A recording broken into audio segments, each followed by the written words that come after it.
బంగ్లాదేశ్లో హింసాకాండ కొనసాగుతూనే ఉంది. హిందువుల మీద దాడులు కొనసాగుతూనే ఉన్నాయి. ప్రభుత్వం నిమ్మక నీరెత్తినట్టు చూస్తాం కాదు, ప్రోత్సహిస్తోంది. తెర ముందున ప్రోత్సహించకుండా తెర వెనక నుండి ప్రోత్సహిస్తుంది. పోలీస్ కేసు కట్టడంటే ఏంటి అర్థం? ప్రభుత్వం పట్టించుకోదంటే అర్థం ఏంటి?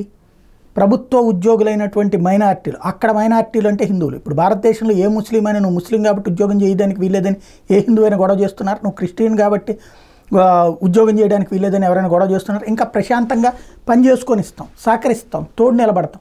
ఒక దేవాదాయ శాఖలో వద్దనినే చెప్తాం. ఎందుకని? దేవాదాయ శాఖ అన్నది వక్ఫ్ బోర్డులో హిందువులు అక్కర్లేదు, దేవాదాయ శాఖలో ముస్లింలు అక్కర్లేదు. ఇది కామన్ థింగ్. క్రిస్టియన్స్ అయినా అక్కర్లేదు. ఎందుకు?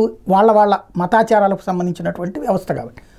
అలా కాకుండా మిగతా వాటన్నిటిలో కూడా మతాల ఆధారంగా ఎక్కడ నియామకాలు ఉండదు, లేదా మతాల ఆధారంగా వేధింపులు ఉండదు. కానీ అక్కడ మాత్రం హిందూ ఉద్యోగులందరి చేతన రోడ్ల మీద కొట్టి ఊరేగించి వాళ్ళంతట వాళ్ళు అవమానపడేలా చేసి తద్వారా వాళ్ళ చేత రాజీనామాలు చేస్తున్న దారుణం జరుగుతుంటే, ప్రపంచ శాంతి దూత అని చెప్పి అవార్డు పుచ్చుకుని అమెరికా నుంచి నోబెల్ దగ్గర నుంచి తీసుకున్నటువంటి దరిద్రుడైనటువంటి యోనస్ అక్కడ అరాచకమే చేస్తున్నాడు.